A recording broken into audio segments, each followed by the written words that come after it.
नमस्कार, the print में आपका स्वागत है। मैं अपूर्वा मंधानी, मेरे साथ है हमारे editor in chief Shekhar Gupta और हम दोनों देश और दुनिया से जुड़ी बड़ी खबरों पर चर्चा करने एक बार फिर आपके सामने हाजिर हैं हमारे इस साप्ताहिक शो शेखर से सवाल में।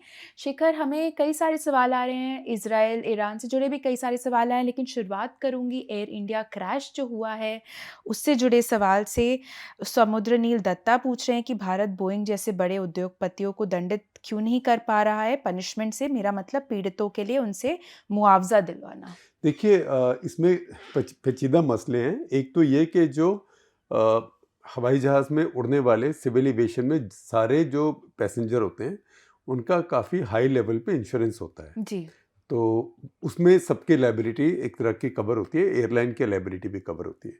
लेकिन उसमें अगर निकले कि किसी की लापरवाही थी, एयरलाइन की लापरवाही है, तो वो जो पैसेंजर्स हैं वो उसके ऊपर सिविल सूट फाइल कर सकते हैं। और अमेरिका में तो जो बोइंग कंपनी है उसके ऊपर class action suit, civil suit पहले ही बहुत चल रहे हैं। और वहाँ पे लॉ ऑफ टॉर्ट्स, पूर्व बताएंगी आपको, वो लॉ जानती हैं। वो एक होती है, पूर्व आप समझा दीजिएगा एक मिनट में लॉ ऑफ टॉर्ट्स क्या होता है। तो उसमें कॉम्पेंसेशन वहाँ मिलता है। ये लेकिन ये सरकार को नहीं लेना होता, लेकिन जी। जो कंपनी जिसने खरीदा है ये, वो कंपनी के जो कॉन्ट्रैक्ट्स होते हैं उसमें गारंटीज होती हैं, उसमें कमिटमेंट्स होती हैं। तो सब लाइबिलिटीज़ का जो है ये कॉम्प्लेक्स तरीका होता है। और जैसे रेलवे में भगवान ना करे कोई एक्सीडेंट में किसी की मौत हो जाए, कहीं बस में जाते हुए हो जाए, तो उसमें कॉम्पेंसेशन में फिर भी चिंता होती है। सरकार कहती है अच्छा 10 लाख ले लो, 5 लाख ले लो। लेकिन हवाई जहाज़ में कम से कम इस चीज़ की कवरेज काफ़ी अच्छी होती है इंश्योरेंस की। जी। और ये तो टाटा ग्रुप ने खुद भी पहले ही 1 करोड़ दिया। तो उसके बाद अगर लापरवाही निकली इसमें जहाज़ में, चाहे जहाज़ में खराबी हो, तो आप बोइंग कंपनी को ऊपर केस कर सकते हैं। आम तौर पे वो फिर सारे या काफ़ी सारे परिवार मिलके एक साथ करते हैं। वकील भी होते हैं अमेरिका में ऐसे जो यही काम करते हैं, तो फिर वो मिलके केस करते हैं। फिर आम तौर पे उन केसेस में अगर गलती होती है कंपनी को, उसे पता होता है कल को केस हारेंगे तो कोर्ट बहुत ज़्यादा बड़ा सेटलमेंट दे देगा, तो वो पहले ही कोशिश करते हैं कि लोगों से, अरे भाई तुम मेरे साथ 10-10 मिलियन ले लो, 20। अभी बोइंग ने ये किया है जी। काफ़ी फैमिलीज़ के साथ। जो उनके 2 737 मैक्स 2018-2019 में क्रैश हुए थे, एक इंडोनेशिया में था और एक इथियोपियन एयरलाइंस के साथ था। वो दोनों नए जहाज़ थे और दोनों में एक बेसिक खराबी निकली थी कि अपने आप जो उसका सॉफ्टवेयर था, अपने आप उसका चार्ज लेके नीचे जाना शुरू कर रहा था, डाइव करना। और वो पायलट खींचते भी रहे, उनसे नहीं हो पाया।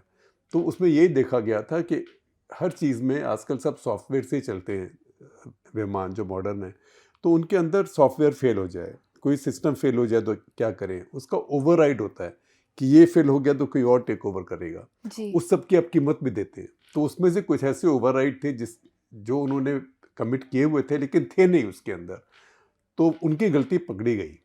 तो गलती पकड़ी जाने के बाद $2.5 बिलियन का उन्होंने सेटलमेंट किया है अमेरिकन डिपार्टमेंट ऑफ जस्टिस के साथ, जेल से बचने के लिए। लेकिन $2.5 बिलियन छोटा अमाउंट नहीं होता। उसमें से कुछ तो ये है अमाउंट जो कि वो उन्होंने कहा कि जो ये परिवारों को देंगे हम। जी। कुछ उन्होंने कहा कि अमाउंट ऐसा है जो हम खर्च करके स्पेशली सेफ्टी और क्वालिटी कंट्रोल के ऊपर आपको दिखा के बनाएंगे और उसके ऊपर एक कंप्लायंस ऑफिसर लगाएंगे। तीसरा उन्होंने करीब $45.8 मिलियन का फ़ाइन दिया है। लेकिन उसके अलावा भी बहुत परिवारों के साथ उन्होंने सेटलमेंट किया है, तो सारा कई बिलियन डॉलर हो गया। और उसी की वजह से आप देखें कि बोइंग ने 2018 से प्रॉफिट डिक्लेयर नहीं किया है। हम्म। अब तो 7 साल हो गए। तो कंपनी को इसकी कीमत चुकानी पड़ती है, उसमें चिंता नहीं करनी चाहिए। ये कोई भारत सरकार को बोइंग के ऊपर कुछ करने की ज़रूरत नहीं है। जो इंटरनेशनल सिविल एविएशन है उसके अपने रूल्स हैं, उसके अपने लॉज हैं, उसके अपने नॉर्म्स भी हैं। जैसे कि कोई जहाज़ का ऐसे क्रैश हो जाए, भगवान ना करे, तो उसमें फिर जो सब कंट्रीज़ को इन्फॉर्मेशन शेयर करना, मैन्युफैक्चरर्स को आने देना, इंक्वायरी जॉइंटली करना, ये हर देश की एक ऑब्लिगेशन होती है क्योंकि सब देश यही जहाज़ चलाते हैं। जी। तो एक चीज़ से सबको सबक मिलता है कि ये खराबी है, इसको ठीक करो। तो इसलिए ये एक मल्टीलैटरल मल्टीनेशनल चीज़ होती है। शेखर, अगला सवाल विनायक देवधर का है। वो बोल रहे हैं, इजराइल ने पहले भी ईरान के न्यूक्लियर ठिकानों पर हमले किए थे। क्या अमेरिका ईरान को मनाने में असफल रहा, इसलिए ये हमला हुआ? देखिए, अमेरिका ईरान से अलग अपनी टॉक्स कर रहा है। उनके 5 राउंड्स हो गए, अब छठा हो रहा है। तो जब आए थे डोनाल्ड ट्रंप, तो बड़ी छाती फुला के आए थे कि हम आके एकदम जैसे मैं आऊँगा, यूक्रेन में पहले दिन ही शांति हो जाएगी, और मिडल ईस्ट का मैंने पहले भी अब्राहम अकॉर्ड्स किए थे, मैं फिर से ठीक कर दूंगा। लेकिन आप उनका इतिहास देखें, जब पिछली बार वो पावर में आए थे, तो जो उनके पहले ओबामा ने ईरान के साथ एग्रीमेंट किया था, जिसको JCPOA कहते हैं, जिसमें कि ईरान के ऊपर लिमिट थी कि वो अपने न्यूक्लियर एनरिचमेंट एक लेवल से ज़्यादा नहीं करेगा, जी। उसके बदले में उनके ऊपर से सैंक्शन हटनी थी और उनको मेन स्ट्रीम में लाना था। और उससे सबका फ़ायदा था, क्योंकि उससे ऑयल प्राइसेस भी कंट्रोल में रहते। आते ही पिछली बारी डोनाल्ड ट्रंप ने उसको ख़त्म कर दिया। इस जिसका ये इतिहास हो कि उसने पहले अमेरिका के साथ किया हुआ एग्रीमेंट को कैंसिल कर दिया, अब वो फिर एग्रीमेंट करने की कोशिश कर रहा है, तो ईरानियन भी उनके ऊपर कितना विश्वास रखेंगे।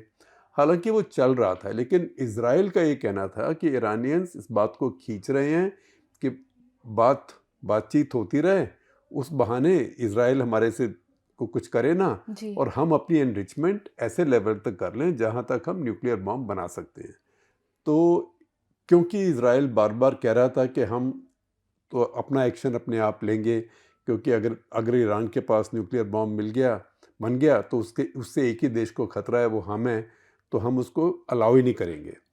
तो उसकी वजह से नेतन्याहू की और डोनाल्ड ट्रंप के बीच में बहुत खींचातानी थी, क्योंकि डोनाल्ड ट्रंप तो एक सुपरस्टार की तरह समझते हैं अपने आप को, हैं या नहीं समझते हैं कि इस सारी दुनिया में एक ही सुपरस्टार हो सकता है, मैं। आप देखें, अब बात भी करते हैं तो 6 साल के बच्चे की तरह, nobody gives me credit, I did this. जैसे वो कहते हैं मैंने इंडिया पाकिस्तान का सीज फायर करा दिया, जी। और मैंने कहा मैं ट्रेड नहीं करूँगा, और देखो कोई मुझे क्रेडिट नहीं दे रहा, क्योंकि कोई इनको सीरियसली नहीं ले रहा है। तो यही उनको भी तकलीफ ये थी कि नेतन्याहू भी उनको सीरियसली नहीं ले रहे हैं, और ईरान बातचीत आगे नहीं बढ़ा रहा है, और यही उनके साथ फ्रस्ट्रेशन उनको यूक्रेन और रूस के साथ हो रही है। अब उनको पुतिन के साथ बहुत फैसिनेशन भी है, लेकिन बार बार ये कहते हैं, डिफेंड भी नहीं कर पाते कि पुतिन भी शांति नहीं कर रहे और पुतिन भी मिसाइल अटैक कर रहे हैं। तो बार बार पुतिन को भी बुरा भला कहते हैं, लेकिन साथ साथ ज़ेलेंस्की को भी बुरा भला कह देते हैं। तो उनके बहुत कन्फ्यूजन है। उन सारे कन्फ्यूजन में इजराइल ने फैसला किया कि ईरान तो अपना एनरिचमेंट कर रहा है, हम अमेरिका के भरोसे नहीं रह सकते। अमेरिका ने इजराइल को ये नहीं कहा कि अटैक मत करो, कहा ये तब तक नहीं करो जब तक हमारी बातचीत चल रही है, क्योंकि आप अटैक करोगे तो हमारी बातचीत ख़त्म हो जाएगी। जी। क्योंकि ट्रंप को वो चाहिए थी एक सक्सेस, कि मैंने बातचीत करके इसको सॉर्ट हो, उनको कुछ नहीं मिला अभी तक, कोई प्रॉब्लम सॉल्व नहीं कर पाए हैं वो। इसलिए छोटे से ये हमारे सीज़ फायर के ऊपर ही, हमारा तो सीज़ फायर वैसे भी होता, क्योंकि ना भारत की कोई वॉर की प्लान थी, ना पाकिस्तान की कोई वॉर की प्लान थी। तो जो भी है, इजराइल ने फिर एक तो अपनी पेशेंस ख़त्म कर दी, दूसरा वो नेतन्याहू का तरीका नहीं है, और तीसरा नेतन्याहू खुद बहुत पॉलिटिकल प्रेशर में है। वहाँ नए चुनाव होने वाले हैं, तो उनकी मेजॉरिटी भी इतनी सी है, उनके केसेस भी हैं, तो ये सारी चीज़ें मिला के उन्होंने अपने आप ही एक्शन ले लिया। अब देखिए, उसके बावजूद अब मार्को रूबियो का स्टेटमेंट देखिए, उनका ट्वीट आपकी स्क्रीन पे डालेंगे अपूर्वा। वो क्या कह रहे हैं? वो कह रहे हैं कि देखिए, कोई हमारे इंटरेस्ट पे अटैक नहीं करेगा, अमेरिकन इंटरेस्ट के ऊपर, और ये मतलब वो इसराइल को बिल्कुल कंडेम नहीं कर रहे हैं, उनको बिल्कुल गलत नहीं कह रहे हैं वो इसराइल को। और ये भी देखें कि अमेरिका के शिप्स वहाँ खड़े हुए हैं, पूरा एयरक्राफ्ट कैरियर F-35 प्लेन्स लेके अरेबियन सी में, जो रेड सी में वो अलग है, अरेबियन सी में खड़े हुए हैं जी। बिल्कुल ईरान के सामने। और जो ईरान का कहना है कि ये जो अटैक हुए हैं ये अमेरिका की मदद के बिना नहीं हो सकते। हालांकि उन्होंने कहा है, रूबियो ने भी कहा है कि अमेरिका के इसमें कोई रोल नहीं है, लेकिन रोल आजकल ये नहीं होता कि आप अपने जहाज़ भेजें। रोल होता है इलेक्ट्रॉनिक्स हैं, आपकी मैसेजिंग है, आपके रडार्स हैं, आपका जैमिंग है, आपकी इंटेलिजेंस है, जिसको डिफेंस की भाषा में ISR कहते हैं, इंटेलिजेंस, सर्वेलेंस, रिकॉनेसेंस। तो सैटेलाइट्स हैं, आपके स्पाई एयरक्राफ्ट हैं, तो वो सब मदद तो मतलब आप चाहे अमेरिका जितना भी मना कर ले, लेकिन 500% अमेरिका ने इजराइल को दी है और हमेशा देता रहता है और इस ऑपरेशन में भी दी है। शिखर, अगला सवाल नारायण एस का है। वो बोल रहे इजराइल द्वारा ईरान पर हमला करने और अमेरिका द्वारा उसे धमकाने के बाद क्या गल्फ में युद्ध की स्थिति बन गई है? क्या ट्रंप इस संकट को रोकने के लिए हस्तक्षेप करेंगे? हाल के दिनों में अमेरिका द्वारा इजराइल से दूरी बनाए रखने के कुछ संकेत मिले हैं। देखिए, वो मैंने आपको जैसे पहले कहा जी। कि ट्रंप की थोड़ी इम्पेशंस है नेतन्याहू के साथ। उनको लगता है कि मेरी बात सुनता नहीं है, अपने आप को बहुत बड़ा नेता समझता है। ज़ेलेंस्की से उनको क्या प्रॉब्लम थी कि ज़ेलेंस्की जैसे कपड़े पहन के आए, ये नहीं कि इम्प्रॉपर कपड़े पहन के आए, लेकिन जब वो ऐसे कपड़े पहन के आते हैं तो सबकी अटेंशन उनकी तरफ जाती है और लगता है कि वो हीरो हैं। ट्रंप के कमरे में सिर्फ एक ही हीरो हो सकता है, वो ट्रंप है। जी। तो वही उनकी नेतन्याहू से बहस भी होती है। तो मैं नहीं समझता कि अमेरिका ने कोई प्रेशर डाला है इजराइल के ऊपर, वो प्रेशर डालेगा भी नहीं। अगर प्रेशर डाले तो कम से कम इस बात का प्रेशर डाले कि रोज़ रोज़ आप गाज़ा में बॉम्बिंग क्यों करे जा रहे हो, वहाँ क्या बचा हुआ है अभी। लेकिन उसका भी प्रेशर नहीं डाल रहा है। तो अमेरिका इजराइल का एक बहुत अलग एक रिलेशनशिप है। उसमें ट्रंप की जो पर्सनल ईगो की बात है और दूसरी बात ये कि मुझे क्रेडिट नहीं मिल रहा है, तो वो अब उनके साथ आप चाहें तो सहानुभूति कर सकते हैं, चाहे हंस सकते हैं उनके ऊपर। शिखर, अगला सवाल देवव्रता रॉय का है। वो बोल रहे हैं ऐसा लगता है कि ईरान में इजरायली कार्रवाई की एंटिसिपेशन में भारत पाक संघर्ष के दौरान अमेरिका द्वारा पाकिस्तान को मौलिक ऑर्डर किया जा रहा था। क्या ये निष्कर्ष निकालना जल्दबाजी होगी? वो ये भी बोल रहे हैं पाकिस्तान की महत्वपूर्ण जियो स्ट्रेटेजिक लोकेशन कम से कम अमेरिका के संदर्भ में, उसको देखते हुए क्या वे कभी भारत को पाकिस्तान के साथ वैसा व्यवहार करने देंगे जिसका वे वास्तव में हकदार है? देखिए, ऐसे व्यवहार करने का कोई हकदार नहीं होता, आपकी औकात होती है। आपकी औकात है कि नहीं। हकदार कोई कोई हक नहीं देता कि जब आप उसको ठोक दो, ऐसे नहीं जी। होता है। आपकी औकात क्या है?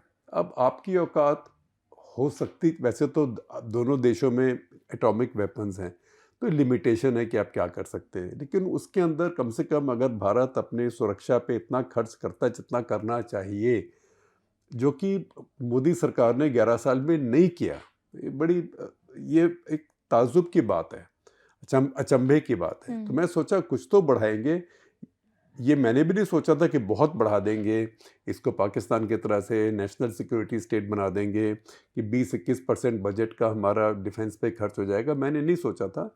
लेकिन मैंने ये भी नहीं सोचा था कि इतना कम खर्च करेंगे। ये तो जो 10 साल मनमोहन सिंह सरकार ने खर्च किया, उससे भी कम as a percentage of budget या as a percentage of GDP किया है। जी। तो इससे आपने पाकिस्तान के ऊपर इतनी ज़्यादा फायर पावर नहीं बढ़ाई है कि आप कि उनको सज़ा देने की प्यूनिटिव एबिलिटी और डिटरेंट, उनको ये कहने की कि आगे से कि तुम रिटेलिएट नहीं करना, वो आपने बिल्ड नहीं करी है। अब आप करेंगे, जब करेंगे मुझे पता नहीं, अभी तो किसी ने बात करी नहीं। लेकिन अगर आप अभी भी करेंगे तो ये तो ऐसा ही है कि आग लगने के बाद, घर में आग लगे तो आप कुआं खोदने लगे कि मैं पानी निकालूंगा। पानी जी। तो आपके पास पहले आपके हाइड्रेंट में होना चाहिए और आपका फायर टैंकर बाहर खड़ा होना चाहिए। तो ये औकात की बात है, इसमें कोई आपको हक नहीं देता है। आप 1-2 दिन जैसे बॉम्बिंग करी थी, ठीक है, भारत ने किया, किसी ने रोका नहीं। कोई यूएन सिक्योरिटी काउंसिल में स्पेशल रेजोल्यूशन नहीं हुआ कि आप बंद करिए।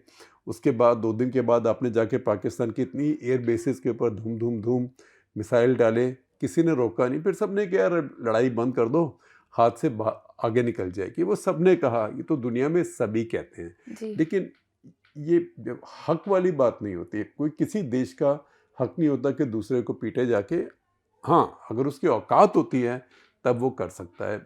यही बात मैं एक और तरीके से बता सकता हूँ। आप देखें कि जैसे यमन इस टाइम टूटा हुआ देश है, 2 में डिवाइडेड है। तो जो हुथी लोग हैं वो एक तरह से स्टेटलेस हैं, तो उनको जाके अमेरिकन ने भी उन पर अटैक किया, इजरायलीज भी करते हैं, उसके पहले सऊदी और यूएई भी मिलके कर चुके हैं। तो वो क्योंकि उनमें मिसमैच है, एक डिस्पैरिटी है कि एक तरफ मिलिटरीली बहुत स्ट्रांग है, एक तरफ कम स्ट्रांग है। लेकिन उसमें भी आप देखिए जो नई आजकल पेचीदगी आई है, कॉम्प्लिकेशन आई है कि जो नॉन स्टेट एक्टर्स होते हैं वो एसिमेट्रिक वॉरफेयर कर सकते हैं। जी। तो हुथी अब एसिमेट्रिक वॉरफेयर कर रहे हैं कि उन्होंने आपको नहीं मारा, कोई मर्चेंट शिप जा रहा है जिसमें सामान जा रहा है उसको मार दिया या उसको लूट लिया। तो आपका सी लेन बंद कर दी वहाँ से, सारी दुनिया की सी ट्रैफिक महंगा हो गया तो इन्फ्लेशन बढ़ गई। तो ये सारी बातें होती हैं, ये इतनी सिंपल बात नहीं होती।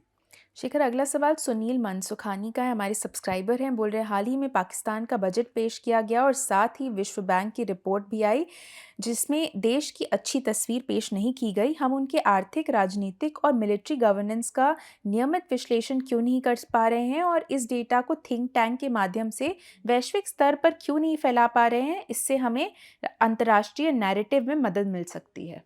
देखिए, पाकिस्तान की अर्थव्यवस्था की जो हालत है सब जानते हैं, क्योंकि जो आईएमएफ के पास पैसे लेने जाते हैं वो तो आईएमएफ को सब कुछ बताना पड़ता है, जी। क्योंकि आईएमएफ तो फिर आके एक तरह से ड्यू डिलीजेंस करती है, सब कुछ समझती है, सब कुछ आपका डेटा देखती है, क्या ठीक है क्या गलत है।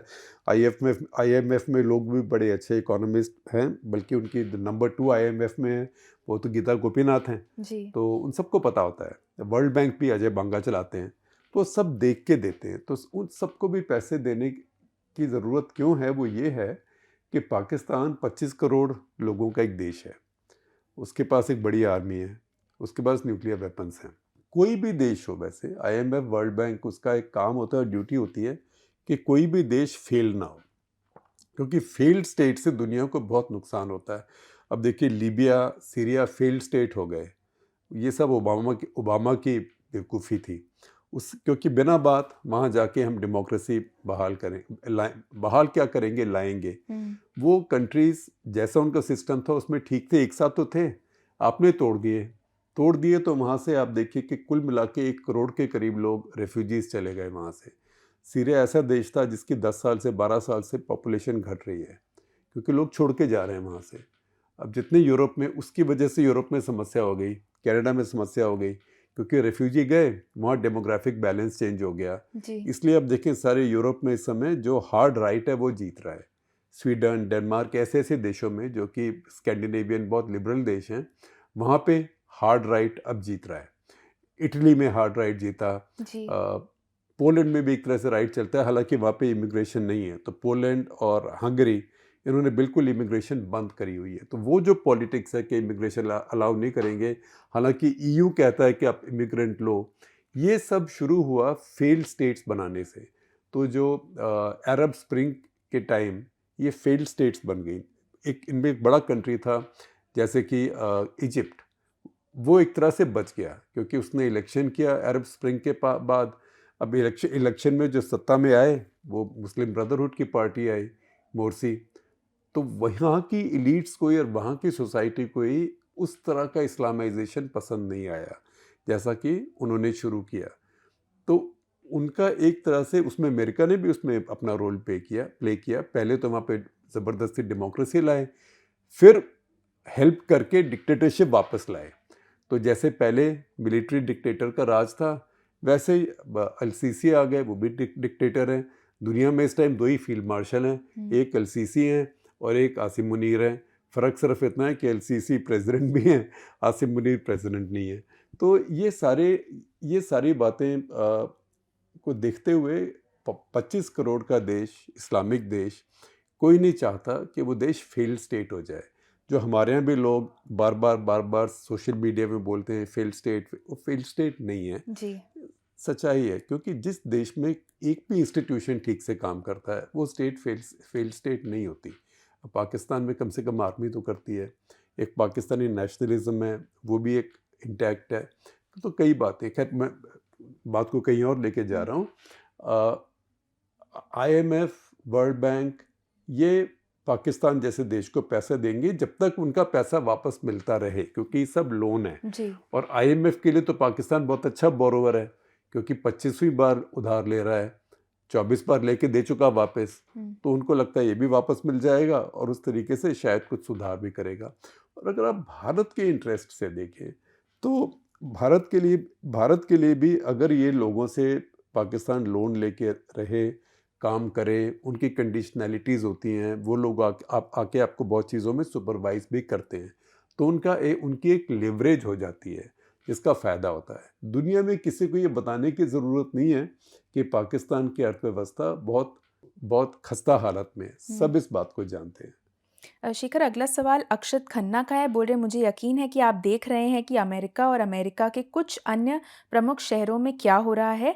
अब क्या आपको लगता है कि ये सब मीडिया में जबरन डाला गया है ताकि लोगों का ध्यान ट्रंप के एप्स्टीन फाइल्स में होने से हटाया जा सके और साथ ही साथ मस्क को शांत करने की कोशिश की जा सके? ऐसा लगता है कि मस्क ट्रंप के बारे में बहुत कुछ जानते हैं। आपकी एक्सपर्टीज़ क्या कहती है? देखिए, मस्क जानते हैं ट्रंप के बारे में बहुत कुछ, लेकिन मस्क अब चुप भी हो गए हैं, जी। क्योंकि हो सकता है ट्रंप भी उनके बारे में बहुत कुछ जानते हो, क्योंकि मस्क का भी बहुत कलरफुल लाइफस्टाइल है। तो उन्होंने अब एक तरह से ट्रूस कर लिया है, युद्ध विराम कर लिया है आपस में, और लगता है थोड़े दिन में फिर वो जप्पी पप्पी शुरू हो जाएगी उनकी, तो वो अलग बात है। लेकिन ये ट्रंप जो कर रहे हैं जो शहरों में अपने, ये ट्रंप की पॉलिटिक्स है कि उनको कॉन्स्टेंटली अपने देश में लड़ाई रखनी है, और ये कहना है कि जो कहते हैं mega make America great again, उसमें जो एक बेसिक चीज़ है वो ये है कि विदेशियों ने यहाँ आके, इमिग्रेंट्स ने आके हमारे को बहुत ख़राब कर दिया। हम गोरे लोगों का देश था, ठीक ठाक था, तो उसमें वो कहते नहीं है, लेकिन जो मेगा की फ़िलॉसफी है वो एक तरह का वाइट रेसिज्म भी है। तो जो इमिग्रेंट्स हैं वो तो वाइट नहीं है, जी। और इमिग्रेंट्स जो हैं ये मैक्सिकन हैं, एल सल्वाडोरन है, लैटिन अमेरिकन है, हिस्पैनिक हैं, स्पेनिश बोलने वाले, या फिर मुस्लिम हैं जो कि ब्रोकन मुस्लिम स्टेट से गए हैं, सीरिया से गए हैं, लीबिया से गए हैं, ऐसे ऐसे देशों से गए हैं, कुछ इजिप्ट से गए हैं, अफ़गानिस्तान से बहुत गए हैं। वो भी जी। तो ब्रोकन एक स्टेट है ना, और वो भी अमेरिकन ने भी एक रोल प्ले किया है उसका ब्रोकन स्टेट बनाने में। पाकिस्तानी हैं, इंडियन बहुत जाते हैं, वो अपने लिए अपॉर्चुनिटी ढूंढने जाते हैं। तो ये उनकी जो पॉलिटिक्स है एंटी इमिग्रेंट है, और ये अमेरिकन पॉलिटिक्स में इस समय पोलराइजेशन, ध्रुवीकरण इसी बात पे है कि अब प्रो इमिग्रेंट है, एंटी इमिग्रेंट है। तो डेमोक्रेट्स अभी प्रो इमिग्रेंट है। तो जो बड़ी बड़ी सिटीज़ हैं, वो सिटीज़ अमेरिका में कॉस्मोपॉलिटन है, उसमें हर तरह के लोग हैं, उसमें इमिग्रेंट भी बहुत हैं। तो जितनी बड़े शहर हैं, आप देखिए New York, Los Angeles, San Francisco, Chicago, Boston, और एक आध याद आए तो वो गिन लेंगे, इन सब में डेमोक्रेट्स का राज है, क्योंकि यहाँ पे मिक्स्ड पॉपुलेशंस है। जी। ये ट्रंप को मंजूर नहीं है। और ये ऐसी जो स्टेट्स हैं जिन्हें ब्लू स्टेट्स कहते हैं, जो जहाँ पे डेमोक्रेट्स जीतते हैं, वहाँ इमिग्रेंट्स काफ़ी हैं। तो ट्रंप का ये इनडायरेक्ट लड़ाई है डेमोक्रेट्स के साथ थ्रू इमिग्रेंट्स। जैसे अब देखें हमारे देश में भी कई बार, जैसे वो टीएमसी सरकार, ममता बनर्जी की सरकार को प्रो मुस्लिम बोलते हैं, और बोलते हैं अब जो करते हो मुसलमान के लिए करते हो, हिंदू के लिए कुछ नहीं करते हो, मुसलमान को प्रोटेक्ट भी करते हो, राइट्स में भी मुसलमान के खिलाफ एक्शन नहीं लेते, मुर्शिदाबाद में देख लो आप, और आप मौलवियों को भत्ता भी देते हो, सैलरी भी देते हो। तो ये सब पॉलिटिक्स जो होती है उस काफ़ी कॉमन होती है हर देश में, और हर देश में पॉलिटिक्स आजकल जो पोलराइज पॉलिटिक्स है किसी के खिलाफ भी होती है। तो ट्रंप की पॉलिटिक्स जो इस समय है वो इमिग्रेंट्स के खिलाफ है। शिखर, अगला सवाल संचित सुमन का है। बोल रहे भारत ने यूके के साथ एफटीए साइन किए हैं और ईयू और यूएस के साथ भी हस्ताक्षर करने के लिए बातचीत कर रहा है। वैसे तो ये अच्छी खबर है, लेकिन हम एक साथ बड़े एफटीए पर कैसे पहुंच रहे हैं? साथ ही क्या हम आरसीईपी पर वापस जा सकते हैं? देखिए, आरसीईपी अभी आगे का मामला है, पहले ये एफटीएज हो जाएं। जब बीजेपी सत्ता में आई थी तो वो फिलोसॉफिकली और आइडियोलॉजिकली एफटीएज के खिलाफ थी, क्योंकि अगर पुरानी भी आरएसएस की स्वदेशी जागरण मंच, दीनदयाल उपाध्याय की जो राइटिंग्स हैं, वो एक तरह ट्रेड को इतना पसंद नहीं करते। वो एक्सपोर्ट को पसंद करते हैं, इंपोर्ट को पसंद नहीं करते। तो ऐसे तो कभी हो नहीं सकता। उनको लगता है कि इंपोर्ट ज़्यादा करो मत, जो है उससे गुजारा चलाओ। जो चीज़ आपको कोई तरीका नहीं है, जैसे पेट्रोल या क्रूड ऑयल, वो आप करो, या कुछ मशीनरी आपको चाहिए तो मिनिमाइज़ करने का। ट्रेड जो कि अब दुनिया में एक ग्रोथ का इंजन बन गया है, वो ये पुरानी सोच में नहीं था। तो इसलिए बीजेपी सरकार ने आके काफ़ी जो पहले एफटीएस थे उनको ख़त्म किया, और ये भी कहना था कि यूपीए सरकार ने किए थे तो उन्होंने भारत के इंटरेस्ट के खिलाफ कर दिए। तो इसके अंदर जो हमारी इंडस्ट्री थी वो भी शामिल हो गई, क्योंकि उनको प्रोटेक्शन चाहिए, उनको कंपटीशन नहीं चाहिए। तो उस सब की वजह से ये सारे ट्रेड एग्रीमेंट्स ख़त्म हुए, और बायलैटरल इन्वेस्टमेंट ट्रीटीज़ भी ख़त्म हुई। अब आप देखिए पिछले साल भारत में एफडीआई जो है वो नेगेटिव हो गई है। वो क्यों हुई है? क्योंकि आपने बायलैटरल इन्वेस्टमेंट ट्रीटी ख़त्म कर दी तो दूसरा आदमी कहता है मैं पैसे क्यों लाऊं अगर मुझे कोई प्रोटेक्शन नहीं है। जी। बेसिक उसमें कहानी क्या है? बेसिक कहानी ये है कि अगर आपका कोई डिस्प्यूट होगा, मान लो भारत सरकार के साथ ही डिस्प्यूट है, तो उसका फैसला आर्बिट्रेशन में कहाँ होगा? तो जो पहली BITs थी वो आर्बिट्रेशन में फैसला कोई सिंगापुर में, कोई कहीं ऐसे बनाया हुआ था। अब हमने कहा जो नई BITs बनेंगी वो इंडियन जुडिशियल सिस्टम में रहेंगी। तो इंडियन जुडिशियल सिस्टम में तो अगले जन्म में भी आपको नहीं मिलेगा न्याय, चलता रहेगा चलता रहेगा चलता रहेगा। जी। तो लोग उससे कन्विंस नहीं हुए। तो अब उसके जो नेगेटिव इफेक्ट थे तो वो समझ आ रहे हैं। और दूसरी बात ये कि जब ट्रम्प का इतना प्रेशर आया है ट्रेड के ऊपर, फिर लग रहा है कि अगर ट्रम्प के साथ ही कर रहे हैं तो बाकियों के साथ भी कर सकते हैं।